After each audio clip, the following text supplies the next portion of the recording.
Nagtanong si Ding Yiying kay Shuji kung ano raw ang ibig sabihin ng mga sinabi nito.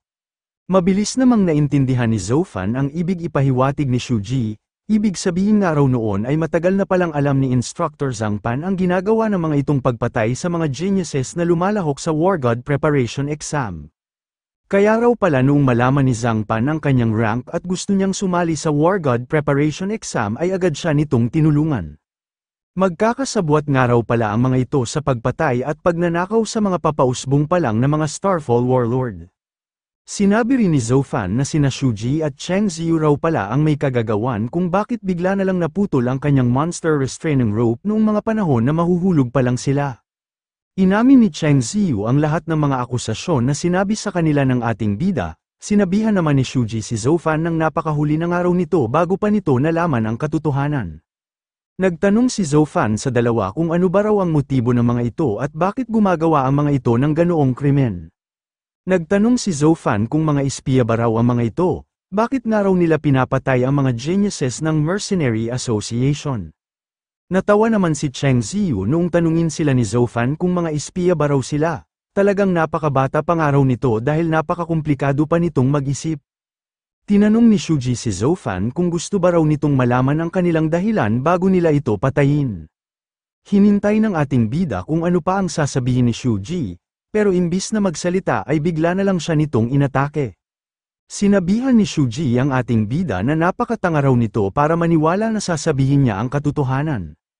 Tumilapo ng malayo ang ating bida nang dahil sa biglaang pag-atake ni Shuji, napatigil lang ang pagtilapo nito noong tumama ang likuran niya sa isang matigas na bato.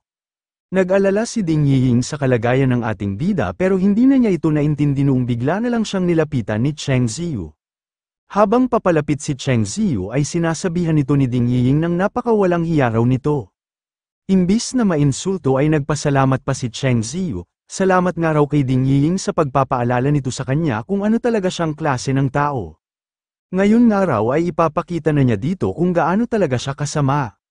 Nagtanong ang nanginginig na si Ding Yiying kung ano raw ang binabalak ni Cheng Ziyu, sinabi niya rin na wag daw itong magtatangkang lumapit sa kanya. Sinabihan ni Shuji si Cheng Ziyu na magdahan-dahan lang daw ito kay Ding Yiying dahil isang araw itong estudyante ng isang War God expert. Gusto niya rin daw sanang makatikim ng isang babae na may ganoong kataas na estado. Sumagot si Cheng Ziyu at sinabihan si Shuji nang wag daw itong mag-alala, dadahan-dahanin niya nga lang daw si Ding Yiying.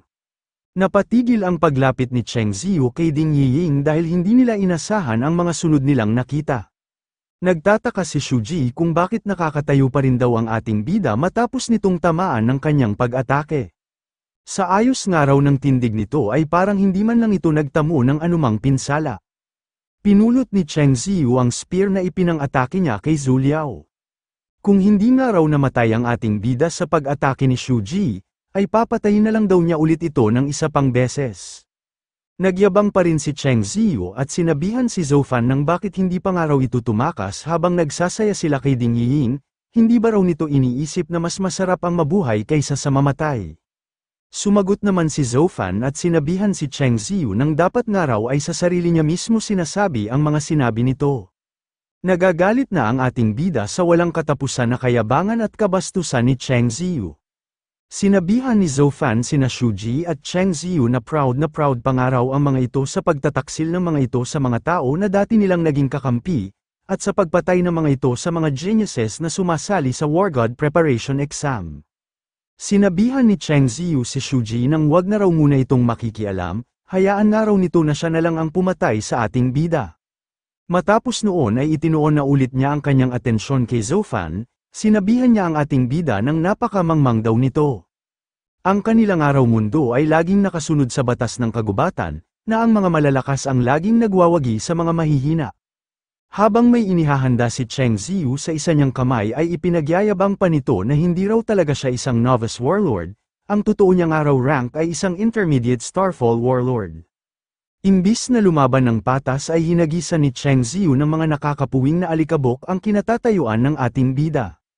Dahil nga raw nagpapakamatay na rin si Zofan, tutuparin niya nga raw ang kahilingan nito. Nagalit si Ding Yiying noong makita nito ang kadayaan na ginawa ni Cheng Ziyu. Agad din siyang humiyaw para sabihin kay Zofan na tumakbo na raw ito. Inakala ni Cheng Ziyu na mapapatay na niya ang ating bida, kaya laking gulat niya noong masangga nito ang ginawa niyang pag-atake. Napaatras si Cheng Ziyu dahil hindi niya nga raw pala napuwing si Zhou Fan, bukod pa nga raw doon ay parang napakabilis din ng reaction speed nito. Hindi na tumunganga pa ang ating bida at agad na inatake ang umaatras na si Cheng Ziyu, sa bilis ng kanyang paggalaw ay agad na tumama ang kanyang espada sa dibdib ng mayabang na ito. Mas nilayuan pa ni Cheng Ziyu ang kanyang pag-atras sa pangamba na baka atakihin na naman siya ng ating bida, nagtataka rin siya kung bakit napakabilis ng ginawa nitong pag-atake gamit ang kanyang espada. Nakita nating lahat na tinamaan ng ating bida ang kalaban niyang si Cheng Ziyu, pero sinabi pa niya rin dito na maswerte raw ito. Kaya pala ito nasabi ni Zhou Fan ay nang dahil sa isa lang skill ang nag-activate sa kanyang sandata na Blade of Retribution. Napahiyaw ng malakas si Cheng Ziyu noong magdugo ng marami ang kanyang dibdib, nangyari ito nang dahil sa bleeding effect na nakapailalim sa sharpness skill ng espada ng ating bida. Nagbalik si Cheng Ziyu sa tabi ni Shu Ji at sinabi dito na nakalimutan daw niya na isang araw palang A-rank mystic weapon ang gamit na sandata ni Zhou Fan, hindi nga raw siya nag-ingat noong nilapitan niya ito. Sinabi rin ni Cheng Ziyu kay Shu Ji na magtulong na raw sila para patayin si Zhou Fan. Hahayaan na niya nga raw na ito ang kumuha ng espada ng ating bida pero kailangan nilang paghatian ang iba pang items na kanilang makukuha.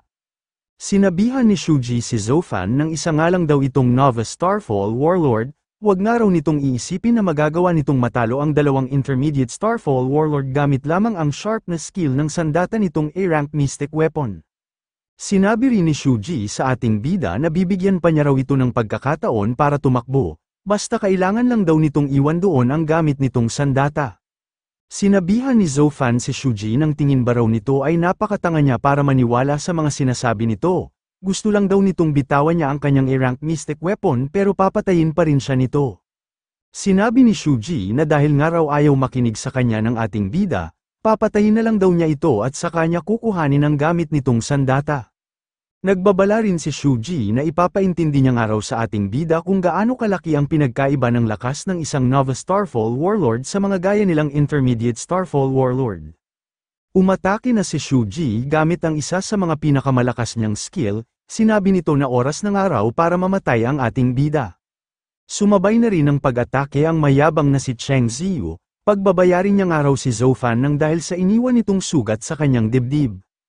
Pinagmalaki rin ni Cheng Ziyu na ngayon nga raw ay dalawang intermediate Starfall Warlord na ang kalaban nito, tingnan na nga lang daw nila kung sa paanong paraan ito mamamatay. Magkasabay man na umatake sina Cheng Ziyu at Shu Ji pero hindi man lang nakaramdam ng kaba ang ating bida. Biniro pa niya ang dalawang ito kung hanggang doon na lang ba raw ang lakas na kaya ng mga itong ipakita.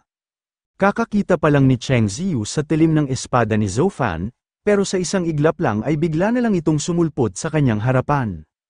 Sa bilis at lakas ng pag-atake ng ating bida ay wala man lang nagawa si Cheng Ziyu noong putulin nito ang isa niyang braso. At hindi pa doon nagtatapos ang lahat, kahit aatakihin na si Zhou Fan ni Shu Ji sa kanyang likuran ay mas mabilis pa rin niya itong napatikim ng kanyang suntok.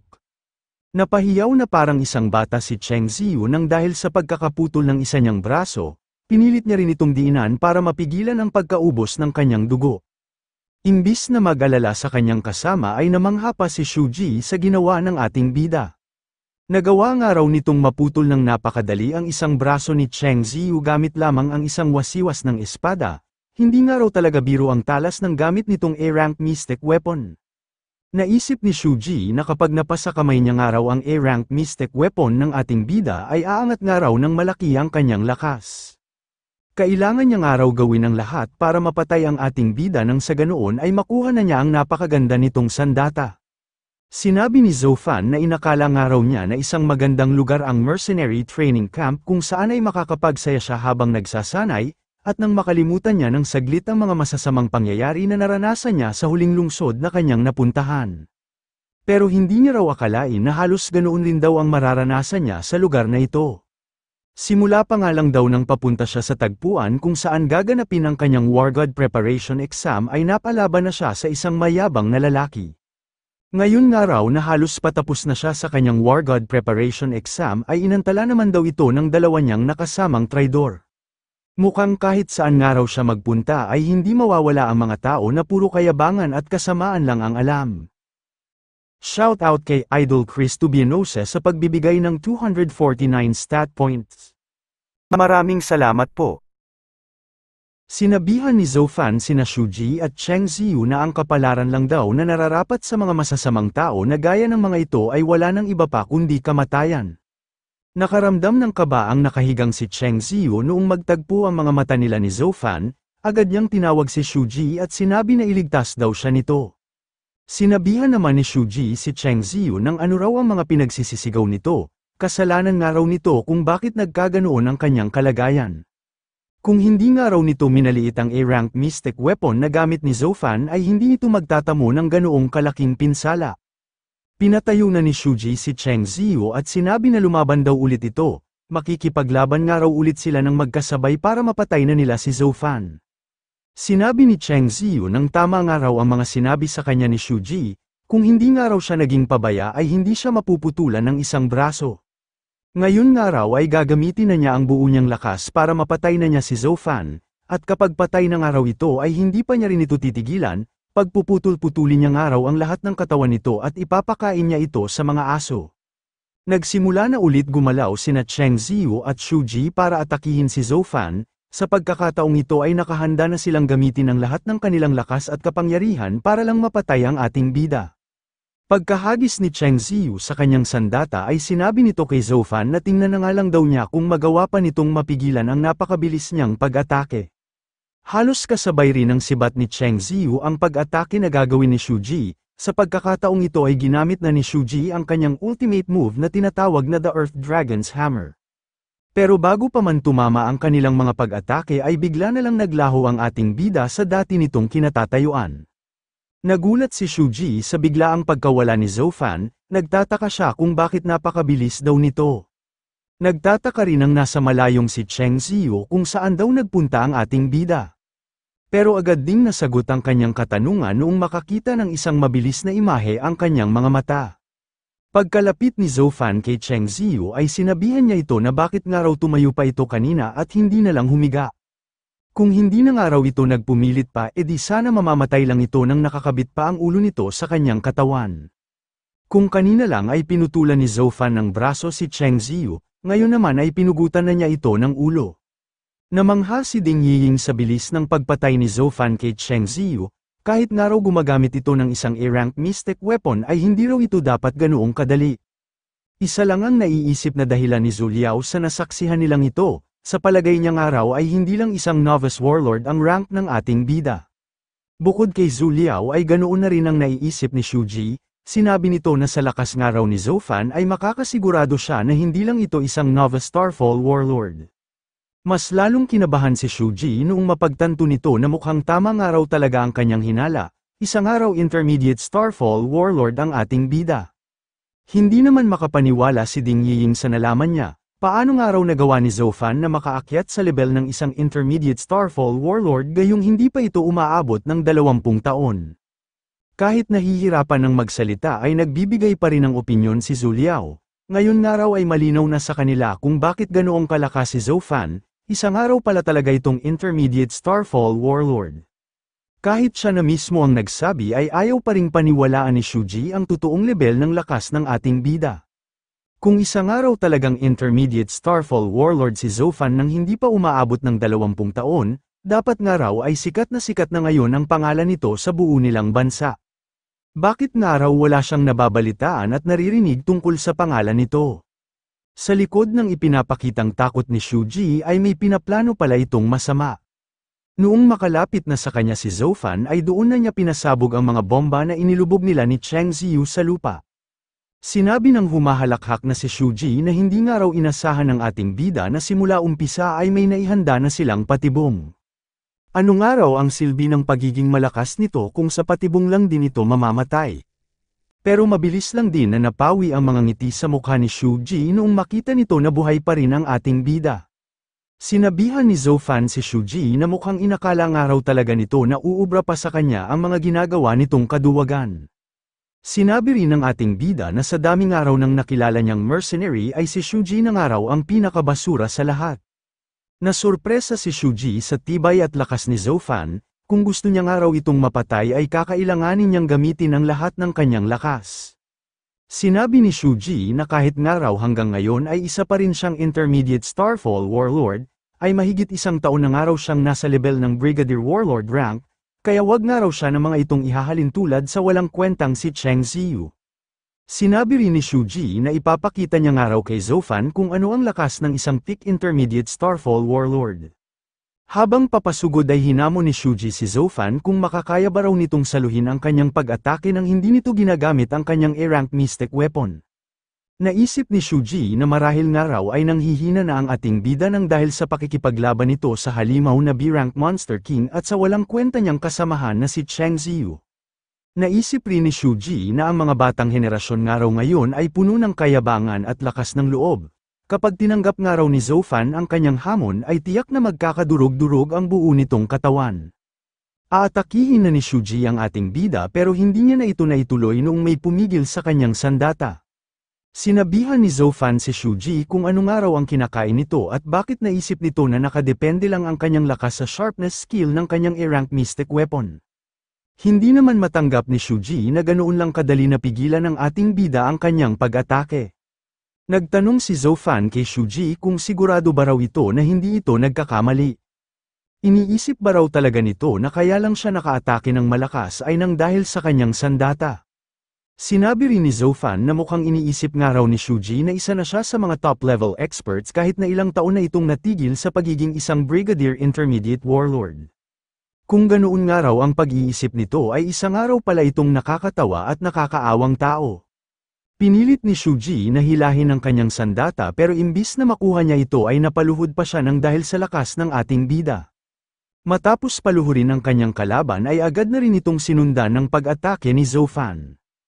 Tinadyakan niya ng napakalakas ang nanghihinang si Shuji, sa lakas ng pagkakasipa niya dito ay nadurog at nabali ang mga buto nito sa katawan. Nagluwa ng napakaraming dugo si Shuji habang nag-iisip ito. Sa lakas nga raw ng ating bida ay napapaisip siya kung talaga nga bang isa lang itong Intermediate Starfall Warlord. Sinabi ni Shuji na hindi niya raw akalain na sa ganoong paraan lang siya tatalunin ng ating bida.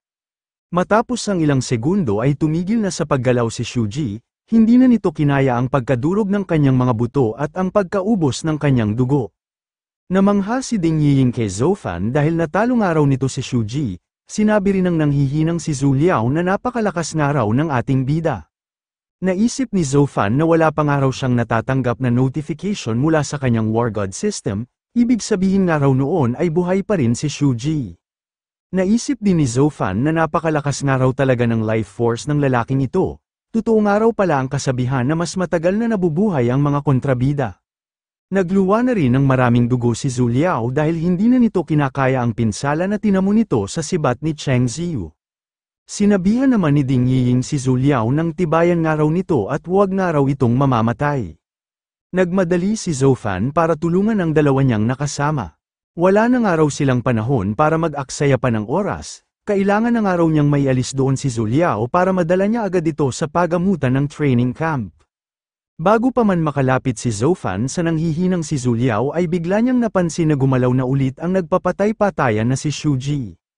Hirap na hirap si Shuji na tanggapin na tatalunin lang siya ng ating bida, sa kagustuhan niyang makabawi ay nagturok siya ng isang klase ng gamot sa kanyang mismong katawan. Matapos niyang maturukan ang kanyang sarili ay nagsimulang kumapal ang kanyang mga buhok. Bukod pa doon ay nasira na rin ang suot niyang damit nang dahil sa paglaki ng kanyang katawan. Sinabihan ni Shuji si Zofan nang wala nga raw itong karapatan na ipahiya siya, gagawin niya nga raw ang lahat ng paraan para mapatay niya ito. Nagtataka naman si Zofan kung ano nga raw kaya ang gamot na itinurok nito sa kanyang katawan para mag-mutate ito sa ganoong itsura. Habang papasugod ang naging itsurang halimaw na si Shuji ay naisip ni Zofan na mukhang pamilyar nga raw sa kanya ang gamot na ginamit nito. Nasangga ni Zofan ng ginawang pag-atake ni Shuji, pero sa pagkakataong ito ay mas nahihirapan na siya dahil nagkaroon na ngayon si Shuji ng lakas ng isang halimaw. Winasiwas ni Shuji ng napakalakas ang kanyang sandata na siyang naging dahilan ng pagtalsik ng ating bida. Naisip ni Zofan na parang umangat nga raw ng ilang rank ang lakas ngayon ni Shuji, nangangamba siya dahil mukhang napakalapit na nga raw ng lakas nito sa pagiging isang advanced Starfall Warlord. Naalala na ni Zofan kung ano ang itinurok ni Shuji sa sarili nitong katawan, Ito nga raw ay isang uri ng gamot na kung tawagin ay beastification. Naalala rin ni Zofan na gumamit nga rin daw noon si Li Zong ng ganoong gamot. Mukhang may kinalaman nga raw ang mga gamot na ito sa mga taong hinahanap niya. Napapaisip si Zofan kung ang mga mastermind ba raw na nagpabagsak sa lungsod ng Sierra ay maaaring nakapasok na rin sa loob ng Mercenary Association.